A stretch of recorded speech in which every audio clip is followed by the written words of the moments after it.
नमस्कार, माझ्या Annapurna recipe channel मध्ये आपले सहर्ष स्वागत आहे।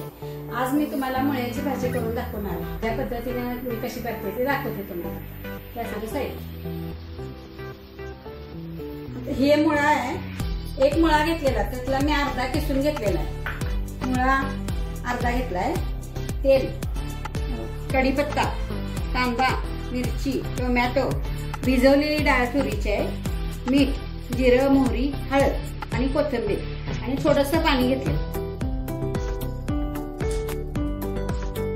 आता मी कढई तापत ठेवते।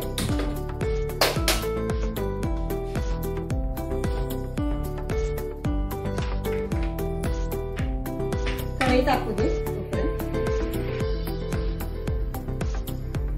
आता तेल तापत ठेवते। कढई तापली।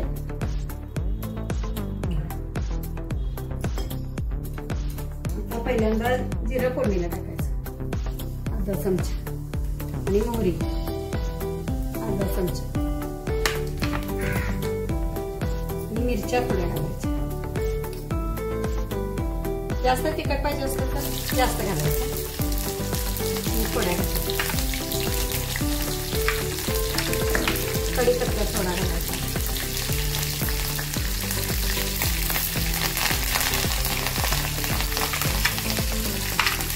कांदा घालून घ्यायचा। एक कांदा घेतला छोटा,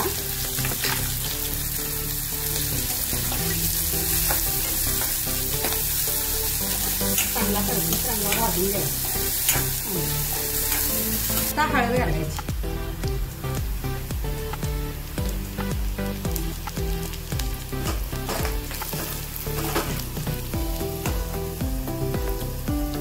मुळा घालून घ्यायचा,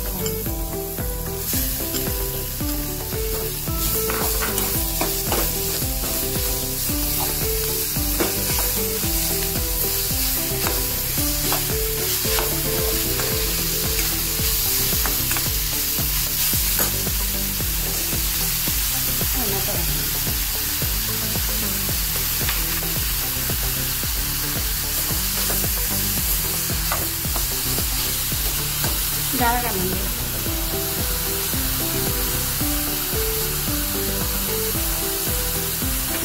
लागेल कांदा तर डाळ घातलेली आहे। आता मुळा पण असा भाजून घ्यायचा चांगला। आता आपल्या आवडीनुसार मीठ घालायचं,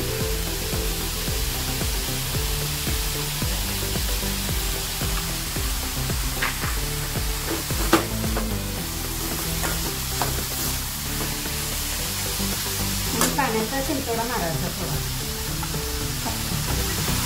थोडंसं घालायचं पाणी साधारण।